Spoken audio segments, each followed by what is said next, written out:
What is up, and welcome back to 24 Minutes of the Oscars, the podcast that takes a look at the 2023 Oscars 24 minutes at a time. I'm Ethan Simi. And I'm Ben Lawhorn. This week on the pod, we are going back to 1917 and experiencing the deeply dark and affecting traumas of war as we break down Netflix's All Quiet on the Western Front. A young German soldier's terrifying experiences and distress on the Western Front during World War I.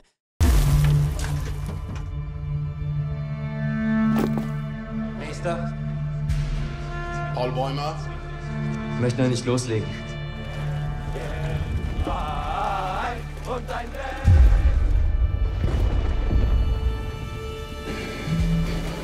Wir sind jetzt an der Westfront.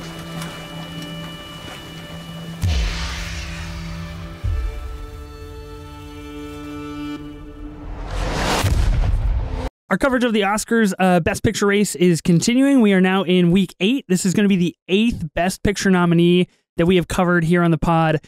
Ben, I just want to say, it feels like yesterday that you texted me and you were like, hey, we should talk about the Oscars on the podcast. And now we're like, literally, we're 20 days away from the biggest night in Hollywood. This has been a lovely adventure. And every week we've been able to have a new guest on, and this week is no different. We have the executive editor of Oscars Central and After Sun stan himself, Jacob Throneberry. Welcome to the pod, Jacob. How you doing, man? I'm doing well. I love that. I love that intro. I love both of those titles. I will be the After Sun stan. Yeah, no, I'm doing great. I'm really excited to be on and talking to you guys, and I'm really excited of this movie we're about to talk about. Yeah, dude, I'm stoked that you came on to talk about it. And yeah, of course, I'm going to call you After Sun stan. Pretty much so I follow you on Twitter, and that's like why I was like, oh, Jacob would be great for the pod to get him on, because every time you tweet, or at least every time I see you tweet something, it's either After Sun or Paul Mescal, and I'm like, this is my guy. This is my dude. You got a brand. I like it. It's that brand identity, you know, it's working out real well. Ben, how are you feeling going into week 8? We've been doing a couple power rankings here and there, and this is one that both you and I had waited to see. This is like our first time watching All Quiet on the Western Front. We're talking about it finally. How are you feeling going into week 8 of Best Pictures here? I mean, I'm feeling really good. I think we've watched some really great movies, which has been awesome. I think this is definitely one that I probably would have skipped if we hadn't been, you know, doing all the best pictures. Like if I was just on my own, like it would have been the last one that I got to if I did.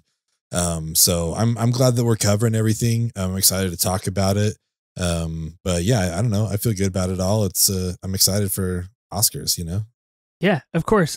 Jacob, you are the executive editor of Oscars Central, which I would assume, hopefully correctly, covers all things Oscars because it would be in the title. I just want to start this conversation off by saying you and your team or whoever is at Oscars Central, you guys dropped some merch the other day on your Etsy shop, and plug go to Etsy and look up Oscars Central. Mm-hmm. I texted Ben a screenshot of the sweatshirt. It says, probably listening to the Babylon Score. And I was like, Ben, you got to talk me down. Talk me down from buying this right now.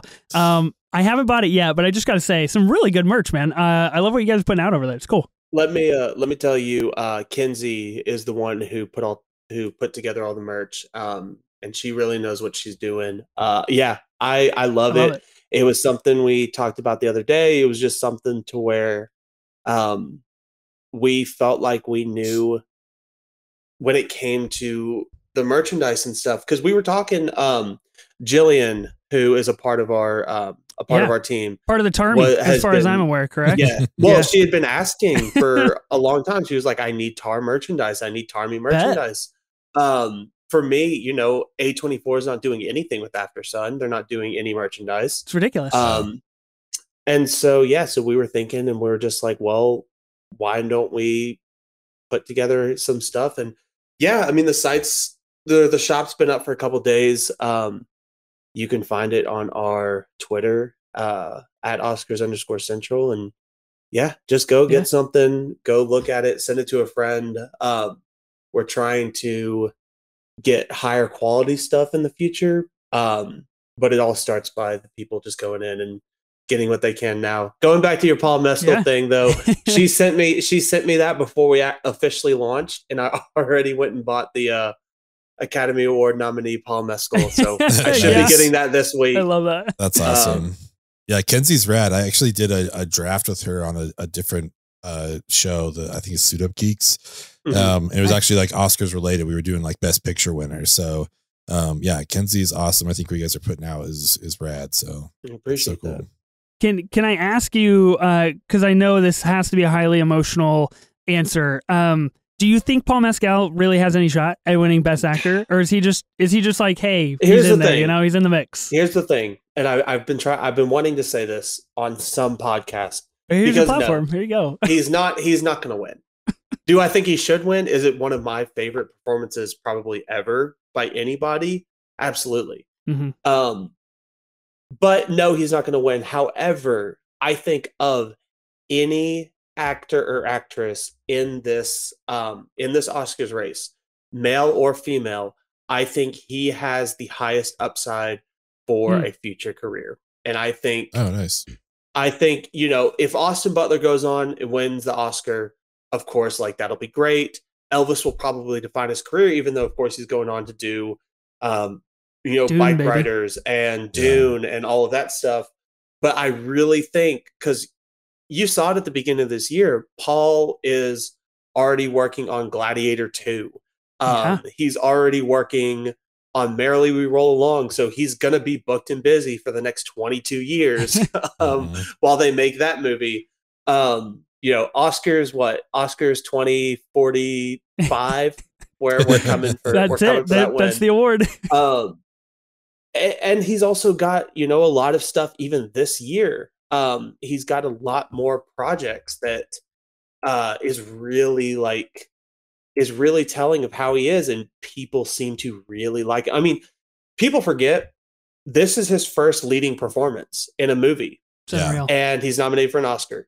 His first ever leading performance for a TV, like his first ever leading performance in general, he was nominated for an Emmy.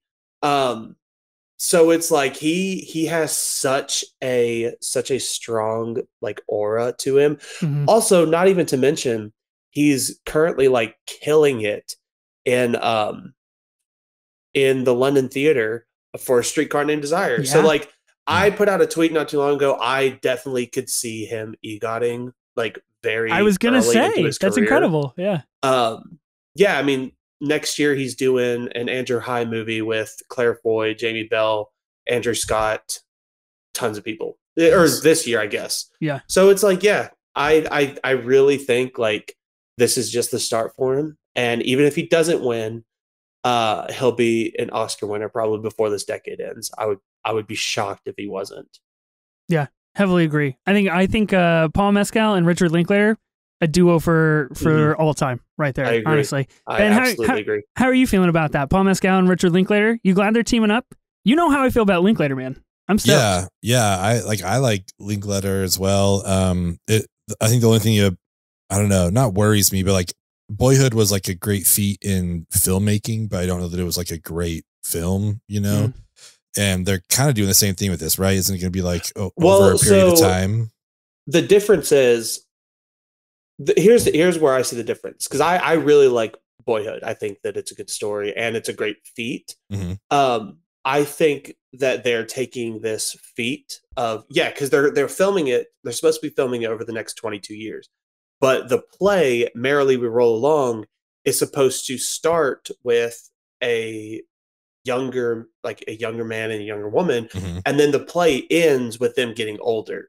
So instead of just doing makeup and prosthetics and everything, they're just going to actually like have the movie be like their actual like ages throughout the film.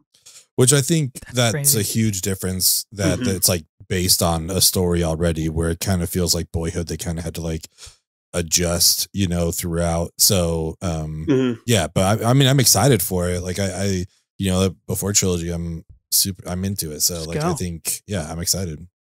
Yeah, you were sending me merch last night on Instagram, trying to get me to buy more. I'm just trying to trilogy bankrupt merch, you bro. with all this like film. I don't merch, know. you know? I don't know what your problem is, man. Rucking Fonten's dropping stuff. Dude. Super Yaki's dropping stuff. You're sending me Etsy shop, and then Jacob's got his Etsy shop. Yeah, kids my to taxes. feed, you know, I gotta stop. I gotta stop sending this. Yeah, I have young children to care for here. Okay, so we like to start every episode of the pod, just talking about the Oscars in general with our guests and seeing where you fall. Jacob, obviously you come from Oscars Central, so you are kind of plugged into the race and the Academy Awards and all that kind of stuff. Can you give us like the lowdown? When did you start watching it? Do you make sure to watch every 10 every year? Like, what's your affiliation with the Oscars on a personal level? So for me, I didn't really get into the Oscars until about I think it was 2016. And I loved films growing up. It was always something that I had gravitated to a little bit more, but it was never something that I really dove into. And of course I was loving like much more niche stuff. I mean, all my friends were watching Transformers and I was like, hey, let's watch Brokeback Mountain. My guy. And so I've always been more in the actual film side of things. And so it wasn't really until college that I actually let that expand for me. And when I was in school, like everyone, that transition from high school to college, especially far away, is really difficult. So I used to, I'm going to out myself, so FBI don't come get me. I used to torrent and look up on 123 Movies a lot and just watch everything that I could. I used to watch one or two a day. One of the first ones I watched was Room with Brie Larson. Okay. Oh, wow. And that was one of the first times that I remember watching a performance and saying, this has to win an Oscar. And because of that, I, followed her through, every step of the way up until the Academy Awards. And of course, when she won, I was ecstatic. But it also, that was a time when I was watching the Oscars and I was seeing all of these different films that I never would have like let myself like get into. I was watching After the Fact. I was watching like Spotlight, banger, and The Revenant, which I mean, I didn't love The Revenant, but it was something new for me, and that whole kind of like filmmaking style. And it really brought me into kind of what the Oscars can represent. And that's one of the reasons why I love the Oscars. It's such a representation of the year and what's best of cinema. And so after that, I used to start, I had Awards Watch was my homepage forever because I started keeping up with the Oscars even more. And just year after year, I started getting into it more and more until I'm here now where I try to actually guesstimate and do all that kind of stuff. But it was always just something that it was always something that I could see be such a love and ode to cinema as it's like all in all. That's why when they do stuff like not present all the awards, it really pisses me off. I was just going to ask how you felt about that. How do you feel about all categories coming back this year? I mean, that's a huge plus, I feel like. I think the awards show shouldn't be a roast, shouldn't be a comedy show, shouldn't be a skit show either. I think it needs to be of course, it's a TV show. It has to be entertaining. I get that. But it should be a celebration of what these people have done. No matter what your feelings towards a specific film, a specific performance, they got nominated by their peers. None of us voted on it. So there's no reason we should be mad at the specific person for getting in.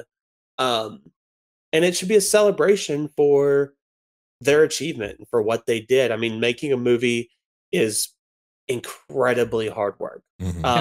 It's honestly, it's a miracle that any movie gets made. And I'm sure we'll talk about how much of a miracle it was that this one got made. But it needs to be a celebration and it needs to be there's so many people that go into it, and there's so many people that do such little things that matter to the film. That's why, you know, the credits are so long, is because there's so many people. And so, yeah, so I definitely think presenting all of the awards, and honestly, I think there should be more awards, but that's just me. Yeah. I think presenting all the awards needs to be a thing, and it needs to be a celebration of what these people brought. It doesn't need to be a, hey, so and so, nobody watched your movie this year, because that's not what it is. It's not a, hey, you made a great movie that no one saw. It's, you know, you made a great movie that everyone thinks is great and will be ultimately enshrined as being great. Yeah, absolutely. I love everything about that, and I heartily agree with pretty much everything. I think if we could just like have like a 7-hour telecast that's just like cinema, that would be pretty sweet. Like that's or the dream. 2 day. Let's do below the line one day, above the line the second day. I love it. I love it. Make it a whole weekend. I mean, the Academy is so slow to grow, like in terms of kind of keeping up with current times and culture and like things like that. I feel like that they're very far off from being kind of intertwined with using Twitter or Instagram or TikTok even to like help bolster their show or like the lead into their show. And I feel like, you know, obviously that's a huge opportunity, but that's an entirely different conversation that we could talk about for a whole nother hour for sure. Luckily for us, we are recording the day after the BAFTAs happened. And All Quiet on the Western Front, the movie that we are talking about tonight, pretty much cleaned up at the BAFTAs, got 7 wins, including Best Picture. There's a stat that I wanted to mention really quickly, that the director of this film, so Edward Berger, is the first non-Oscar nominated director to win a BAFTA since Ben Affleck for Argo, which did go on to win Best Picture at the Academy Awards. So I think that's very interesting. And if I have my other half-assed Twitter research correct, only one of the last 8 Best Picture winners at the BAFTAs actually went on to win Best Picture at the Academy Awards. So I think that's fascinating as well. Ben, 7 BAFTA awards. I know we were talking about this last week in terms of Tar and, you know, how we think if Cate Blanchett wins, that's the only win, or if it gets screenplay, that's the only win. How these things kind of shake out from category to category. From award show to award show, from BAFTAs to the Academy Awards, do you think these 7 wins help or hinder All Quiet on the Western Front, and especially Netflix in their push for this movie? I mean, I think it can't do anything but help, at least like maybe give it some more attention. You know, if people, you know, like me weren't going to check it out or whatever, and then to see it, I mean, it took 7 BAFTAs, which was great, but it was nominated for 14, which is nuts. You know, like they had so many nominations. So if nothing else, I hope it just gets more eyes on this movie, just so it kind of gets the respect it deserves. Cause I know in the past there have been voters who just like don't check stuff out, you know? So I think if anything, this will help it. You know, when we started this whole thing, we talked to our buddy Clayton Davis from Variety about it. Cause Everything Everywhere had just won a few awards, and he kind of said the same thing. It's like the more awards that these movies win, the more people are kind of like almost forced or just like really, you know, interested in checking stuff out. It's like, okay, well, if that voting body really liked it, maybe I should check it out. So I think it can't do anything but help its chances. Yeah. What you just said is how Coda won. So you're completely right. Yeah. And we do have SAG Awards, I believe, in 2 weeks, is like the week Sunday. Sunday. Okay, so 1 week. And you know, that's kind of the last big preface to the Academy Awards, and we'll see kind of what happens at SAG. I would fully expect Netflix to take these 7 BAFTA wins and just plaster them on every For Your Consideration ad, on all social medias, all billboards, pretty much everything, because this is the only movie that Netflix has in the Best Picture race, which is a little, you know, kind of startling considering how the last 5 or 6 years have gone for Netflix. And, you know, it's kind of, it's not really a comeuppance, but like, it's kind of like you guys had the opportunity and you didn't take anything home, and now you're going to like possibly Irishman this thing again and like go up for a bunch and not get anything. So, you know, take the wins where you can get them. And obviously they're going to be pushing for this movie really hard at the Academy. And we'll see. It is coming back to theaters. You know, Ben, you know, you live close to a Cinemark, so you kind of frequent that. They're having their Oscars week. I live close to Regal. They're also doing an Oscars like re-release for every single picture. I might go see this in the theater. I'll probably just see Tar like 6 days in a row, but yet to be determined. We will see how that shakes out. Let's talk about All Quiet on the Western Front. Jacob, you put this as like the #1 movie that you wanted to talk about when we reached out to you. We were like, give us your preferential list here. And this was #1. Give us the download. What do you think of All Quiet on the Western Front, man? So as someone with a history degree, I have to drop that. I'm always loving historical accounts and recounts and all this kind of stuff. And I think it can be such a beneficial look at history through film. And especially looking at something like this from an actual German perspective and looking at World War I from a German perspective. I remember I saw this at TIFF and it just absolutely blew me away. Like from the first hint of the score to the very end, which I know we'll talk about, it just absolutely, like, I was just entranced by this entire film, by the brutality of it, by the sheer force of it, by almost in a very similar way to another World War I film, 1917, kind of the nothingness of it, where everything that happens doesn't have a resolution or has a bad resolution. It just absolutely just took me by surprise, because I've never seen the original, and I know I need to go back and watch it. I just know it's not easy to get a hold of since it was, from the 1930s. Yeah. But just every feat that this film pulled off, and on a $20 million budget, like on top That's of amazing. it is unreal, is just shockingly unreal. I just think, I think that this is probably one of the best, if not the best war film that's ever been made. Yeah. I was gonna say I'm not a big war movie guy, but we will talk about that. Ben, you just finished this movie, man. How do you feel? How are you doing right now? I'm doing good. This was quite the movie. I think if we were still doing our predictions, like our rankings that we were doing earlier, this would definitely move up in, my rankings. This was a really good movie. I think, I mean, I agree with everything that Jacob said. I was obviously like, there's a lot of similarities just to the recency bias of 1917. Even just like some of the shots felt similar. Obviously 1917 did something totally different, but hard not to find the comparison. But I was also, I don't know if either of you guys have seen a movie called Paths of Glory. But also just like a great movie that I was getting hints of as well. It's from 1957. It's a Kubrick film, with Kirk Douglas, and he basically, like, he's playing a general, but a lot of like the shots are like those moving shots down in the trenches, with like the wood, all that kind of stuff. And then in that movie, his like group, his battalion, whatever, doesn't go and attack the enemy like they're told to. So he has to go answer for it. And it highlights a lot of the, the super high up people who have no risk of being killed. And they're in these like palatial, just like these castles with like gold trim everywhere and eating great food. And he's just like, he's put into that, like, oh shit, like these guys, they don't care at all. Like all these people are just numbers to them. It's just like, it's a literal body count, like whatever, just send them. So a wonderful film. I recommend it to anyone. Paths of Glory is great. But it felt like a good mix of both of those movies to me. And I was shocked to see Daniel Bruhl. I did not know that he was in this. So I'm always stoked, whenever Zemo shows up. I think he did a wonderful job.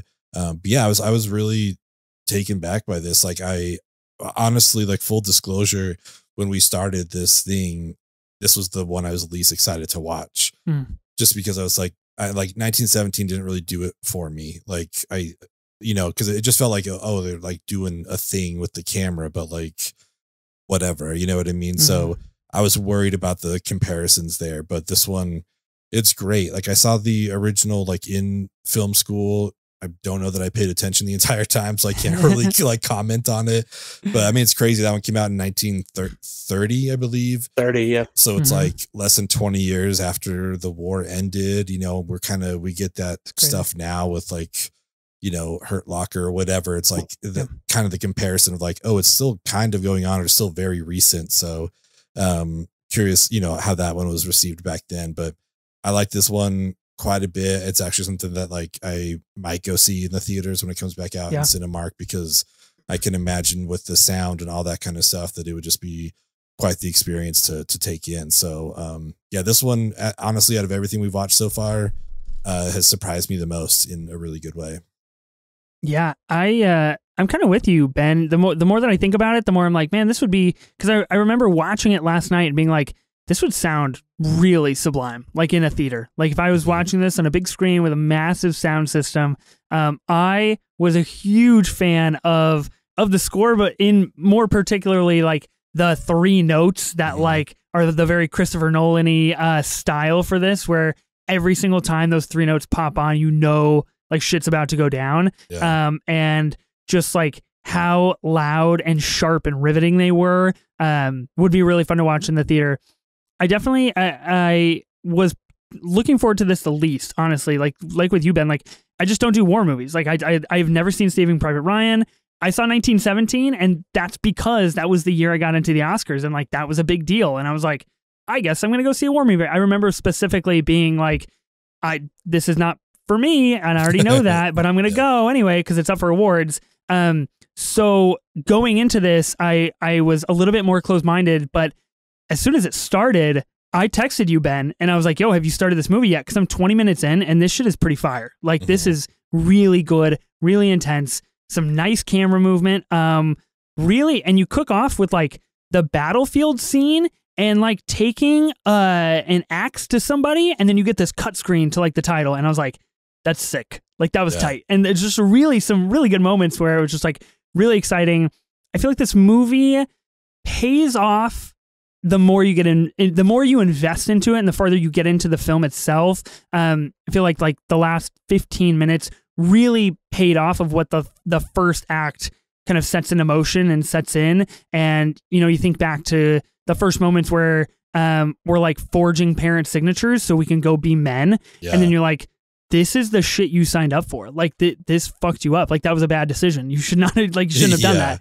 Yeah, they learned that the hard way for sure. And that axe thing was like, it's a shovel, right? Like, isn't that what he was using? And it's like, it just to show, not like a correction thing, but it's more like that's the level of desperation where it's like, all right, I'm out of bullets. So what do I have on me that I could use? Like, I got this fucking shovel, you know, and I'm just going to try to like, it was so impressive. I think that's one great thing. One of the many great things this movie did was just conveying to us like the change in the boys' spirit as they realize like what they actually got themselves into, what they thought it was, and then like what it actually has turned into. It was really well done.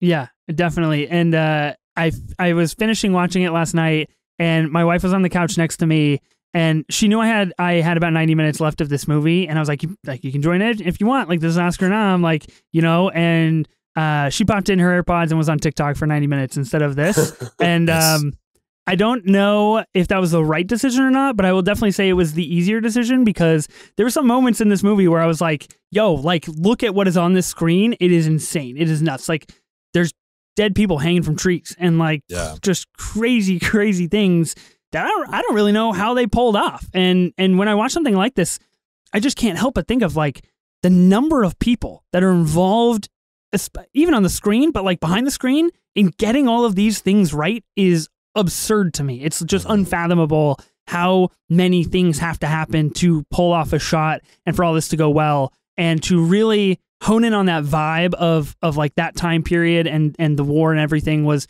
pretty immaculate. I will say I'm still a little up in the air, I guess, about like the kind of dual storytelling, the juxtaposition of like having Paul on the battlefield with his friends and then having Daniel Bruhl and the very like political side of things taking place at the same time. I can't tell if those scenes like pulled me out of what I was feeling with Paul and on the battlefield, or if I'm just thinking about it more and I'm like, wow, that really shows a really good kind of pose against each other of the two different modes of war, like political war and real war, like, and everything that they were dealing with. This movie's nominated for 9 Oscars. So obviously Best Picture, right? Best International Feature Film, Best Makeup and Hairstyling, Best Original Score, Best Sound, Best VFX, Best Adapted Screenplay. You guys have mentioned the original came out in 1930, so it is technically an adapted. This is actually adapted from the book more than it's adapted from that. So the 1930 film was an American movie. Okay. And this is adapted from the German novel that was actually like that it actually like was. So it's more an adaptation of that novel than it is a remake of that 1930s movie. Gotcha. Okay. Really, really good to know. Best cinematography, which we'll talk about here in a little bit, and then best production design. Jacob, what are we doing? We did this with Tar last time. Tar was nominated for 6. Ben was saying it was going to go 0 for 6, and I say it's going to pick up at least 3.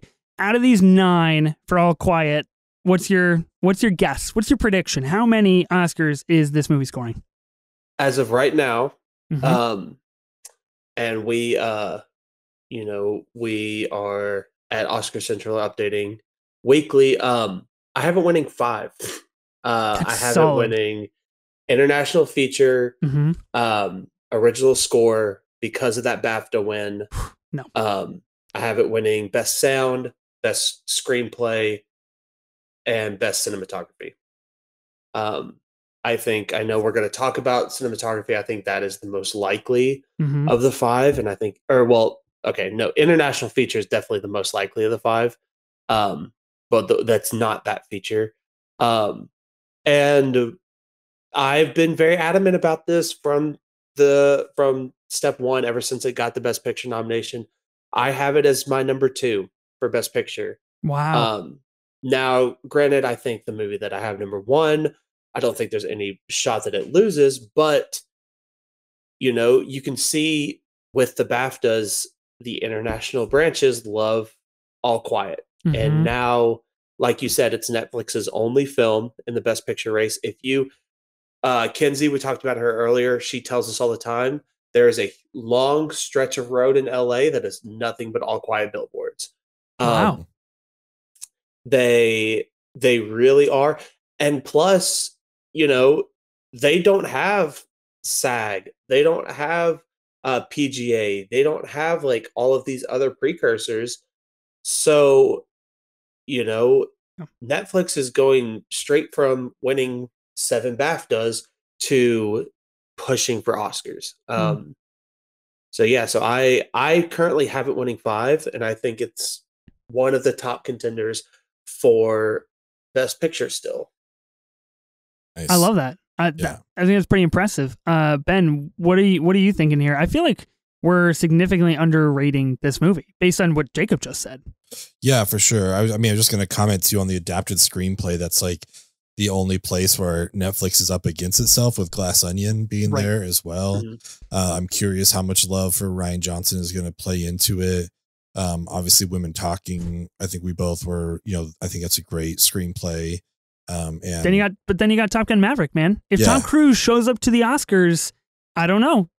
That might be the Maverick win. Anyway. Yeah. I mean, we'll see. And then Living, but All Quiet on the Western Front. I mean, I think it's got a chance for sure. I think I don't know, for me, international feature. I haven't seen any of the others, to be honest. I know that Argentina won the Golden Globe and Close is getting a lot of really good, reception, but this one I think was great. So it would probably take that for me.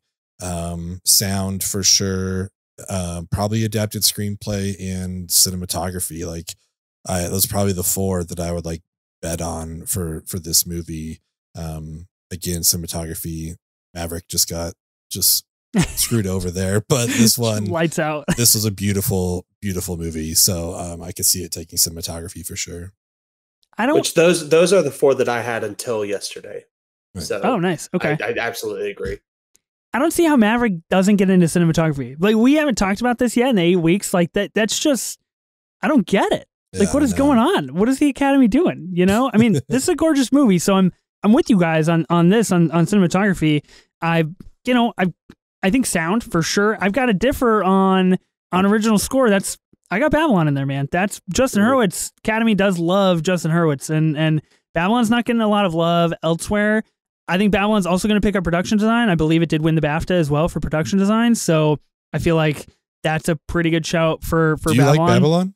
I don't know. We haven't well, really covered that on here. Here's the thing about Babylon. Yeah. You know, it's the first I'm hearing of this. So it's peak cinema. That's all there is to it. So, cool. you know, you just try to spread the good word, and the hive grows stronger every day, right? So dropping on Paramount, right, in a couple of days, I think. It is dropping on Paramount Plus, which is super exciting. And you're screwed because now you have to watch it. You don't have it. You don't have a reason not to. So yeah, you know, Babylon's all right. I do see this obviously winning international. So that's 3. I feel like I'm underrating it for Best Picture, honestly. Like we've all been saying, that, you know, it's Netflix's only Best Picture play here, so that is going to mean a lot. And the international branches are a lot bigger than they used to be for the Academy. So I'm really curious how that shakes because I just don't know. And I personally have a hard time like gauging war movies. Like I just don't know. Do people like them? I don't know because they're really violent and they're really traumatic and they're really stressful. But like, I feel like if you like a war movie, then like you are all in. You know, like you're going full chips on something like that. So I can see it doing pretty well. I'm really curious. Yeah, I'm really curious. Out of 9, like how many this does pick up. That I'm kind of in the 3 to 4 range, but yeah, I mean 3, 4, 5. Who knows what could happen here? As long as Babylon wins something, then I don't give a shit how many All Quiet wins, as long as it doesn't shut out my boy. So I think that'll be a very, very interesting race. Let's talk about some true cinema moments here. We've got a few that I'm going to list. This movie is, Jacob, you kind of said like it's about the nothingness of like war, and probably the first like 30 or 40 minutes, I was like, I don't really like, who are we, like, what are we doing? Like, are we following somebody? What's the goal? Because 1917, you have a very clear and set objective of like these 2 guys got to get somewhere by a certain time to spread the news. You don't figure out that nothingness until the end. Exactly. So I think that's a very fascinating kind of construct of the movie. I'll go through this short list here and then we'll kind of pick our own. I've got Paul's first time getting shot in the helmet, which is really, there were a couple moments in this movie where I was just like frightened for Paul. I was just like a little shocked. I was like, this guy's going to die, right? Like he's just going to be a goner. There's no way that he survives the 2 years that he survives and all of that. So Franz leaving for the day with the French women. The letter from Cott to Cott from his wife, kind of elaborating on his home life and his dead child, and him personally dealing with that was a really tough thing to watch. Finding that young company all dead in the room full of gas was really wild as well. Their attack on the French barracks, and when the tanks attack, that was crazy. Like that scene in and of itself, like I don't know how the fuck you film something like that. Jacob, do you have any insight to like how they make that happen? Because like I was like, this is real. I literally paused the movie. I told Molly, I was like, this is real shit going on the screen right now. Truthfully, the best answer I could give you is that you have a lot lot to do it. Yeah. This movie didn't have that. So who knows? I'm just maybe dollars and German money are weighted. You get triple the German dollars, like, yeah. Because my God, that's one of those things where it's like unfathomable to think that this movie had this movie had a smaller budget than Everything Everywhere All at Once. And this movie had a smaller budget than, this movie had like a $15 million smaller budget than like The Trial of Chicago 7. It's crazy. And it's just, it's insane to see, especially in America, to see Marvel movies have $100-200 million budgets and put out Ant-Man and the Wasp: Quantumania versus, this film having $20 million and putting out something that looks so incredibly real. Yeah. And I think it's a weird place for Netflix to be in because they're dropping like $200 million on The Gray Man. And like The Gray Man looked like shit and they're dropping 20 mil on this, and they're like, okay, you can just make this on the side. We'll just put it on the streamer, and then like it's gorgeous, it's beautiful, it's incredible. So I just don't know as a streamer where their head's at. I don't think anybody really does because they don't know. I don't think they know what they're doing. Got a couple more here. Paul killing the Frenchman in the pit, breaking down, essentially realizing that his non-war identity has died, just like he has killed this this Frenchman. He is fully entrenched now in the life of war, and that is what it took for him to realize that. Chadem stabs himself in the neck with a fork. Can I ask you guys real quick, like, Ben, did you see this coming? Were you like, oh, my guy, he's not going to make it? Because I had no fucking clue this was going down. No, that caught me by surprise, and I thought it was just a baller move. I loved it. That was so cool. When they gave him like the food, when they snuck him the food, and then when they walked off is when I was like, oh, either he's going to be attacked by somebody or he like something bad's going to happen. I did not think that was a fork to the neck type of move at all. And he asks for cutlery, which I was like, that's kind of funny. Like, this dude's like here, he got a bullet wound, he can't feel anything, like he doesn't know what's going on. He's like, did you guys bring me my cutlery with my food? And I was like, that's hilarious. And then I took it back like 30 seconds later because I felt really bad. The guy was not having it. Cat gets shot by the farmer boy. Again, another kind of like startling moment. And then Paul dying literally seconds before the 11 a.m. armistice and the war ending. And then attached to that scene, the camera is just moving through the trenches and everybody fighting, and now Germans and French are just like standing next to each other, just hanging out. And it's like, that was the last fucking like final seconds. How did you guys feel about this final scene? It was a gut punch for me. For me watching that again, I don't know how much the 1930 movie like bases off the book, and I don't know how the book goes. I've never read that one either. But for me, watching that and seeing both of them at the last second, for me, it seemed like one of those things where like we are going to like have this face off until we're done. Like we're just going to stand there, like, stand here, and like if you make a move, I will make a move at you.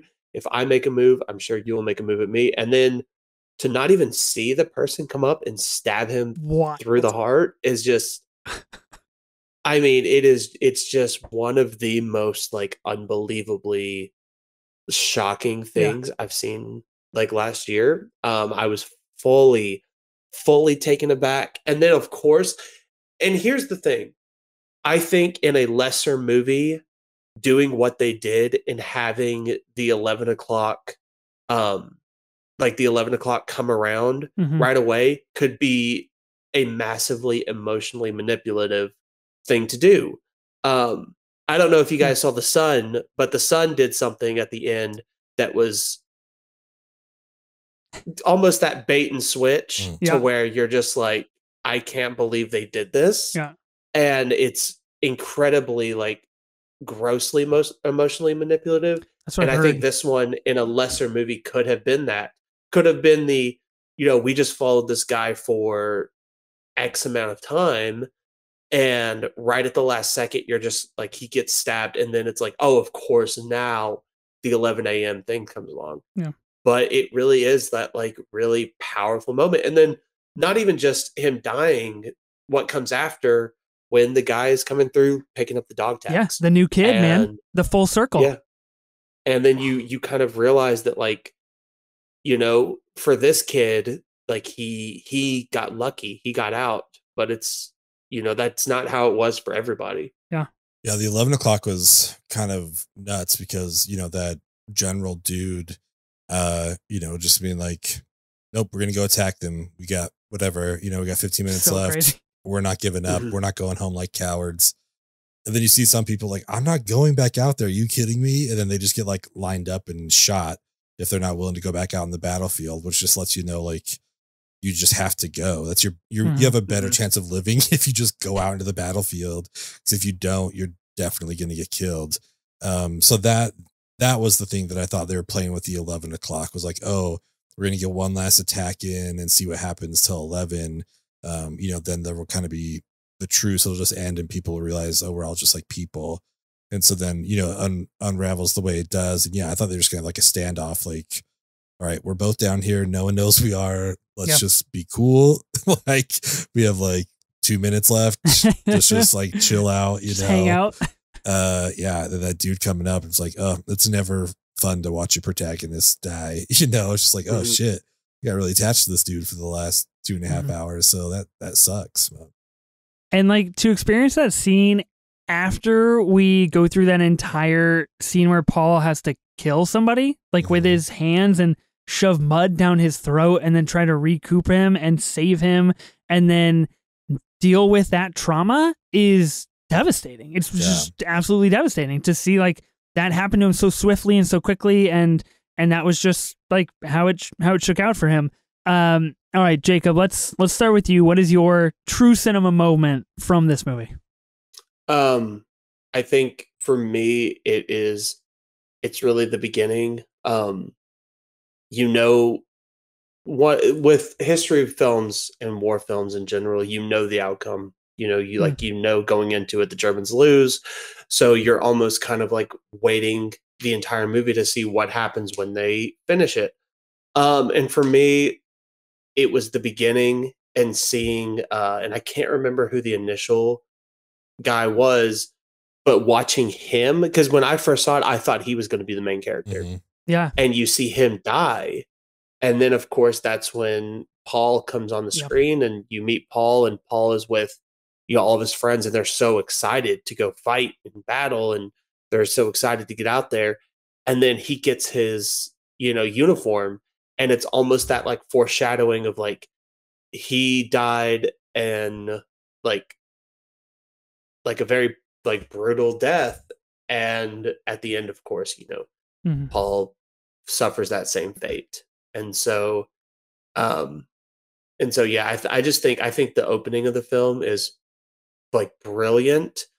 And I think him taking it back and saying, hey, this is someone else's, uniform.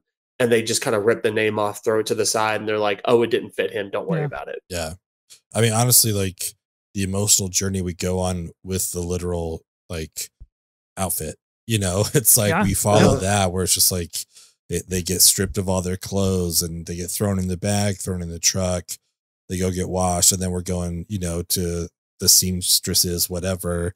They find where the holes are, patch it back up, whatever. Just like, oh shit, they would just like, you weren't even buried in your clothes. Like you just like, oh, we need this for the next people coming on. It's like that to me hit me really hard. Just like, oh, wow, okay, this is kind of how it was back then. That's crazy to think about, So I think all of that, I agree with you, like the whole opening scene, and then again to the very end of that opening scene where we see the tag on the bottom with all the other tags for like all the other ones that they've ripped off, before they hand it out. It's like, shit, man, that's like just kind of gets you an idea of the body count that we're dealing with here. And it also gets you an idea of like how they think of the soldiers. Yeah. They don't think of the soldiers as people. Like they're not people who, when they die, they're like, okay, we're going to bury them in their uniform because that's like an honorable thing to do. It's, oh, these people died, so let's clean off their gear and get it to the next person so that we can get more, like just recycle more and more people into the war. And I think too, that scene when he gets his uniform, that innocence on his face, like he is told, and excitement. And excitement. He's told like, oh, it just must have not fit the other guy. And I personally, I maybe I choose to believe, or that's the way I received it, but like Paul buys that. Paul believes that. Paul, there's no inkling in Paul's mind of like, that's suspicious. Like that's odd that like another person's name is stitched in here or it's on a tag. And to see that big pile on the ground, it's just like, my dude, like you just signed a deal with the devil. Like you just signed up for the end for yourself. And you mentioned honor. There is a very particular moment where Daniel Bruhl's character is kind of battling with all of these people about, and a ceasefire and all of these things. And he mentions that his son died in war and he doesn't have any honor. He didn't die with honor. He just died on a battlefield. And I think there's like that extra layer of that kind of fake belief that a lot of people have about what's going on, and it's actually not kind of transposing that way. Ben, what is your moment, man? I mean, I got a little bit of a cheat here. The first thing I want to talk about is actually just a shot, not even a scene, but it's the second time they go to that farmer's house. And like Kat's sitting outside, and we're just like looking at him with all the snow falling. Looks so good. And we just hold there for a while. I was like, man, this is a fucking beautiful shot. Like this looks so good. It's such a great shot. That was like my favorite visual of the whole movie. So not a scene, but I thought that was beautiful. But as far as like my favorite scene, it's kind of a combo of the two. Like we just talked about, the new kid pulling the dog tags off. I think Paul getting that job like right away was just like, there's no time to like miss people or whatever. It's like, get the dog tags. Let's go, let's move on. That really, I think kind of hits home for him, just how serious this is, and just how like, yeah, we're just got to keep going here. And then just like a little before that, I thought a funny scene of all the kids putting the hands down their pants to warm up their hands, cause it's just like, again, like I think they thought they were like, oh, cool, we're going to war or whatever. And then it's just like, no, I literally can't feel my hands. Like I can't hold this gun anymore and all that kind of stuff. I think that was a good wake up call for them. And we get to meet kind of their like leader or whatever dude, the guy who's going to help them out, there as well. So, yeah.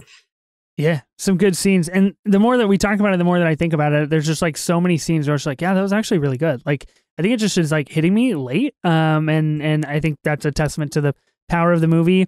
I'm definitely going with Paul killing the Frenchman in the pit.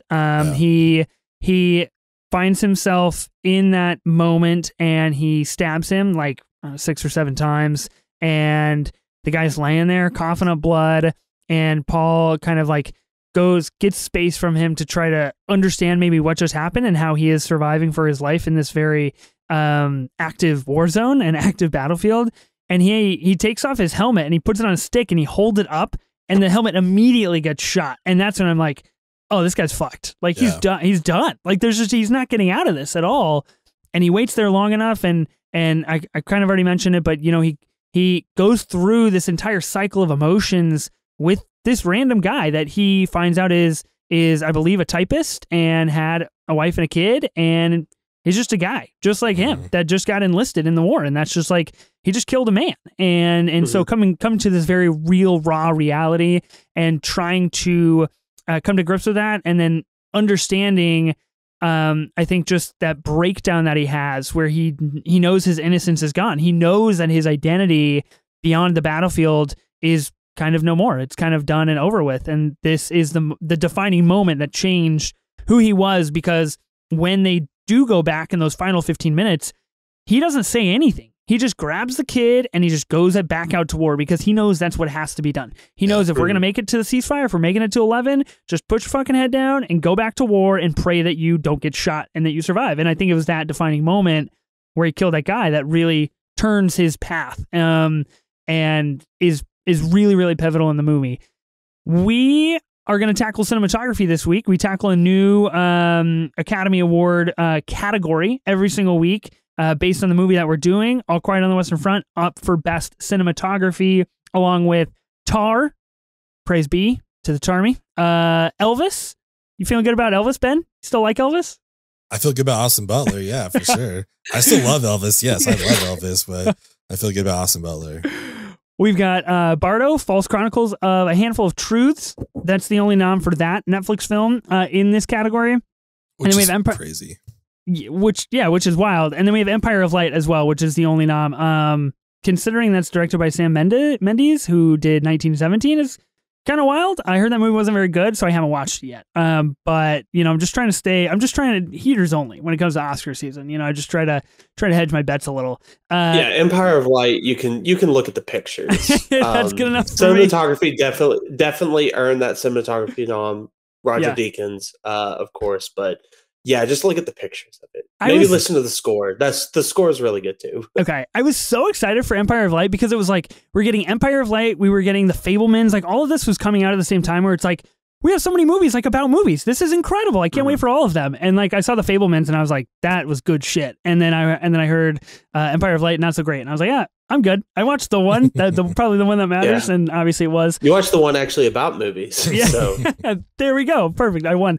So those are the 5 we have. We're feeling pretty good about All Quiet on the Western Front winning Best Cinematography this year. Jacob, any wins that stick out to you through the history of the Academy Awards? Any wins, snubs, anything that you want to talk about for Best Cinematography? So I want to start off with Lawrence of Arabia. I think especially in 1961, when that movie would have been made, just absolutely breathtaking, and really revolutionary for just filmmaking, but especially for camera work in the 60s. And that's a movie that shapes, Lawrence of Arabia shaped potential Dune and shaped Mad Max and all that kind of stuff that uses desert as a character in the movie and uses landscape like that. I mean, in my opinion, it was one of the first movies that really uses landscape as a true character of the movie. Fellowship of the Ring, I have to say, because like, my God, beautiful cinematography. And that was the only one that was nominated of the 3. Just shocking. Alfonso Cuarón for Roma, which I love Roma. It's probably one of my favorites. But I just think it's so cool when a director actually like gets behind the camera. Like that's one of the big differences, especially for me when I was first learning film, was learning that, the guy who runs the camera isn't the director. Like the director is vastly different. And so seeing a director actually like get behind the camera and be able to pull off such like incredible work like that is just breathtaking. And then 1917, because I think, say what you want about the movie itself, the camera work is probably the most perfect camera work there's ever been. I was gonna say Birdman, because I think Birdman does it like also really well, does that kind of one shot factor really well. The difference I will say with 1917 is just the fact of, Roger Deakins is having to take a camera from the wide open green landscapes of the middle of the day, no clouds in the sky, like beating sun, into a bunker that has no light except for maybe maybe a little bit of light up in the top corner, and then back out into like bright wide open like sky. I think that again, say what you want about the movie and about the story, I completely understand, but that camera work is such a feat of just like pure genius. Yeah, can't argue that at all. I mean, if there's one thing I remember in 1917, it looked pretty fucking good. So there's that. Ben, what do you got on your list? Well, I want to address the biggest snub I think there's ever been, and that was Joker in 2019. Thank you. Finally, somebody recognizes it. It's about damn time around here. Oh my God, I can't believe I said that. I'm taking that sound clip and I'm burying all other audio around it, and that will circulate, Ben. I can't. It's gonna be awful. Yeah, I just wanted to. I mean, some of mine are older. Like I like Rebecca, the Hitchcock film from 1940. It's like a beautiful movie. And then like watching like how they made it using, the set pieces. And I don't know, it's just like, it's amazing what they were able to pull off from back then, like with the models and things like that. Barry Lyndon, the Kubrick movie, just because, that one can be kind of a slog. Like we watched it for the other podcast doing Kubrick, and it's kind of like this. I wasn't looking forward to it, but it's a real beautiful movie, and a lot of the scenes are actually just like reflective of like actual art pieces, paintings and things like that. So the way everyone's set up, so it's very cool to watch. It's a really good movie. Apocalypse Now, I mean, we've talked about that on here before, but just like what they pulled off, like having to shoot a movie for 18 months is crazy, but Yeah, like it's unreal. a beautiful movie. And then Inception, I think that for me is like a top 3 theater experience for me. Yeah. Like I was just like blown away watching that, shot by Wally Pfister, who did a lot of Nolan stuff. I think pretty much everything up through Dark Knight Rises. He's worked with him quite a bit. So yeah, I just think that's a great film. So yeah, that's what I go with. Inception slaps, and I'm not really here for the Inception slander. That's apparently like really cool to do. All of a sudden, people are like, Inception's overrated. Like Nolan's not a good filmmaker, and it's like, no, it's pretty good. Like I don't know. You don't need to hate on it, Yeah. Inception isn't the movie that starts with I that's overrated in Nolan's filmography. Insomnia. Are you here for Insomnia? Interstellar. Interstellar. All right, that's fair. We'll take got that. a lot of eyes. Yeah, I'm not an Interstellar dude, but I do really enjoy Insomnia. But yeah, Wally's also nominated in 2008 for Dark Knight, which is just one of the many reasons I have a problem with Slumdog Millionaire, because I feel like it's like a few awards from it. Like, so yeah, I don't know. Yeah, I think it's good. Yeah, I love it. I have a couple that I wanted to say. I want to start with my heart here for Blade Runner 2049.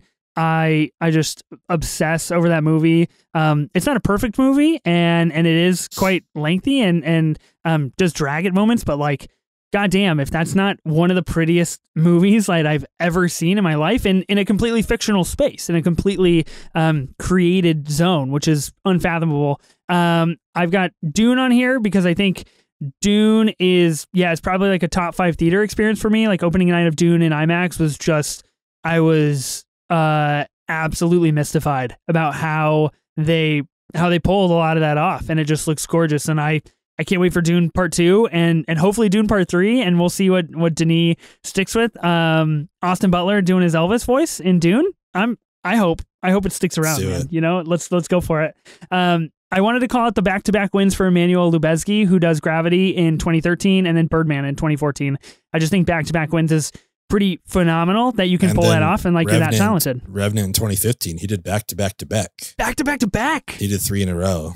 Wow, not even Drake can pull off back-to-back-to-back. That's crazy. And then the last one I wanted to mention was Titanic, 1997. I saw Titanic today for the first time as a grown adult in the movie theater in 3D, and I'm going to go on a tangent for like 30 seconds because I was telling Jacob, I was telling you before we started recording, I remember that my parents told me that I used to watch this movie all the time as a kid. We had the double VHS because it couldn't fit on the one. And I guess when I was 6, 7 years old, I would just squat down for 3 hours and 16 minutes and just watch Titanic over and over and over again. And I don't really remember that. And this was my first time watching that movie as a grown adult. And it is absolutely sublime. It's fantastic. And I loved every single second of it. And it was me and a 9-year-old girl and her grandma in the theater today. And I was a few seats away from them, but I could overhear their conversation. And the grandma was explaining everything going on throughout basically the whole movie. And it was the sweetest, cutest, most like pivotal core memory that I hope this girl has forever, which I'm so excited about. And it was her first time seeing it. We talked a little bit. I talked to the grandma and the girl afterwards, and it was just wonderful. And like, never doubt Big Jim, making memories on President's Day with Titanic 25 years later. What are you going to do? I thought you were going to turn to grandma and just be like, shut the fuck up, lady. I'm trying to watch this movie. Like, quit talking during the movie. I would never. And that, look, it did cross my mind. I was like, are we going to talk? Are we going to talk the whole time? But then there were moments of like when the ship is sinking and, it's really loud. Spoiler. It's creaking. Well, sorry, my bad. When the ship something's happening to the ship, right? So it gets loud and it's starting to creak. And I could overhear the girl she goes, is that a shark? And the grandma's like, no, when metal starts to, get really weak, it starts to make that sound. I just thought that was like the most innocent thing that you could ever presume while watching Titanic. It was like so funny to me. So, never doubt Big Jim, never doubt Titanic. Any closing thoughts on All Quiet on the Western Front? How we feeling? We're feeling good going into Oscar season. Jacob, do you have money on this? Are you going all in or what? No, I'm not going all in. But like I said, I mean, to me, it's definitely a top 3 contender. When it comes to the actual award, and I think BAFTAs proved that it is a top 3 contender. But no, I mean, I hope people watch it. I actually, in getting ready for the podcast, I went back and looked over some of it. Watch it in German. Don't watch it in English, even though it defaults to English. It's annoying. If you have to, for some reason, you just can't read the subtitles, fine, watch it in English. Just watch it somehow, but really watch it in German. I was actually going through and like seeing the differences in how they said different things, and interesting. It's way more. It's done way better in German. Yeah, their tone and stuff like that is different between the two for sure. But just watch this. Just watch this. Watch it in a theater. I know, Ben. I know you were saying that you wanted to go see it in a theater. Ethan, you too. I was lucky enough to see it in a theater for my first experience. And when I tell you that theater experience is just truly unreal, I mean, it truly, truly is. I remember there was in my theater in TIFF, there was this person who I guess showed up late and was like walking around like the front trying to find a seat. And someone yelled and they were like, sit the fuck down. And then it just goes, bah, bah, bah. That's amazing. And she just like jumped. And it's the sound work, the score. I mean, it truly, truly, if you liked it already, it will only elevate it by seeing it in the theater. It's one of those, like, it's one of those experiences that, like, 15 years down the line, you're going to wish that you had seen it in a theater. Without a doubt. Yeah. Ben, you got any closing thoughts? No, I mean, just what I said earlier, like this was the biggest surprise to me so far out of everything we've watched. I know we've got Triangle of Sadness left that I haven't seen, but this one really just kind of shot up in my rankings and stuff. So I'm glad we did this for that reason alone. Just, I don't know that I would have watched this otherwise, because I think everyone's queue is like 100 movies long, and I was like, I'm not going to fucking watch that. Like, it's not winning, whatever, So I'm glad that we watched it. It was a really good movie. Yeah, I mean, look, the seeing the runtime isn't the most friendly thing when you're like, I want to watch a movie, and it's a 2.5 hour film, a German film about World War I. Like, that's just like not the most appealing generally to most people, but I do not regret it whatsoever. And I hope I do see this in theaters. I think this is a really great movie to watch, if not for just bolstering like your cinematic views, like just, watching other things and understanding different movies and films and how things are shot and the way things are done. I think the script is pretty tight as well. And I think it's got really important sentences and sequences that mean a lot more than what they just are.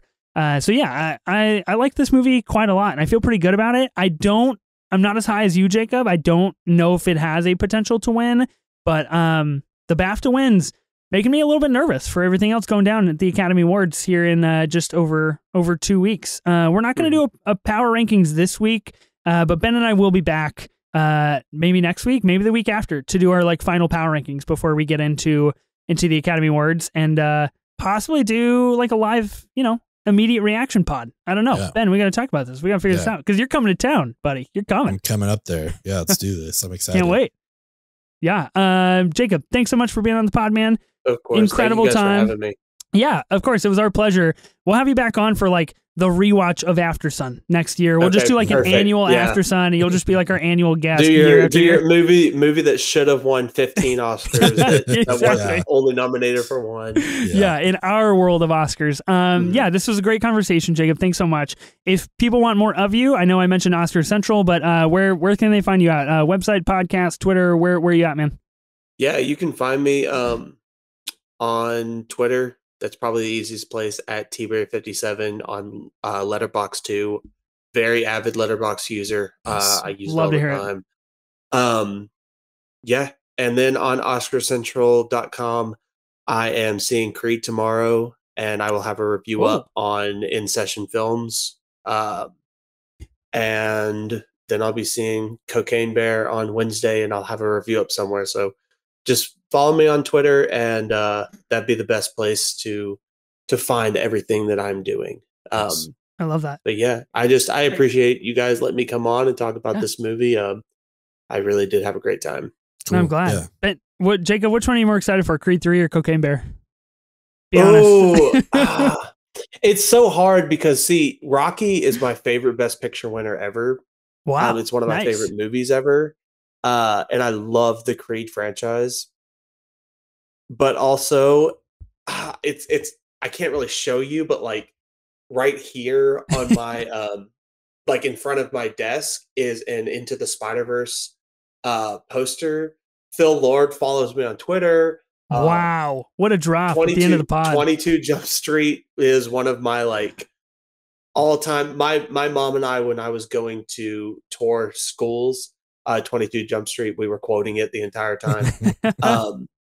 Anything they get their hands on will be a masterpiece. Yeah. And everything that I've heard initially about Cocaine Bear has the sound of it being a very Lord and Miller film. Of course, you know, they didn't direct it or anything. Yeah. But they when they produce something, they have their hands very, very in the pot. So while Creed 3 is very high on my anticipation, especially because I want to see how Michael B. Jordan, you know, directs the anime style fight scenes and stuff, I have to go Cocaine Bear. And also the last drop that I will do, living in Kentucky, I went and met Cocaine Bear. I actually went to him. Oh boy, this is a big drop. I have a shirt that I will be wearing to the hell yeah. Wow, nice. Oh, come on. There you go. Cocaine That's amazing. Bear. That's awesome. I met Cocaine Bear in Lexington. He's stuffed in like this like museum thing. So yeah, I gotta go Cocaine Bear. Yeah, awesome. You gotta follow your heart. What about you, Ben? Yep. Which one you got? I mean, you know, my love for Jonathan Majors, you know, from Last Black Man. I know. Just to see him fucking yoked out like he is, like I'm excited for that one. I'm a big fan of the Creed franchise too. I've actually only seen Rocky, like out of the Rocky franchise, but really love the Creed franchise as well. So I'm excited about that. As far as Lord and Miller go, I just want justice for their Solo a Star Wars movie. Like I still wish we could have seen that rather than that Ron Howard movie. But you know, that along with Edgar Wright's Ant-Man, there's a list of movies I wish in an alternate universe we would have gotten if they would have stayed on. But yeah. Go Cocaine Bear. I haven't seen a single Creed, but I'm hyped as fuck about Creed 3. So I got to power through that. I'm going through the Scream franchise right now, getting ready for Scream 6. I got to go through the Creed franchise. I'm about to go through the John Wick franchise. So, dude, fire! I got to watch 3 before 4 comes out. So I feel it, man. It's just franchise city over here. But Cocaine Bear, no franchise needed. Drop in, have a fucking ball, drop out. That's what I'm excited for. Yeah, exactly.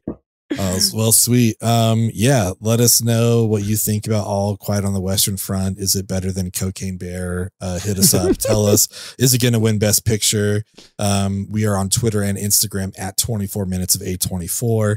You can also see all 3 of our beautiful faces on the YouTube. If you look for 24 minutes of A24, we put everything up there as well. So if you want to look at us while listening to us, that's the place for that. Yep. I am Ben Lawhorn. And I am Ethan Simi. And as the legendary and immortal Tom Cruise says, see you at the movies.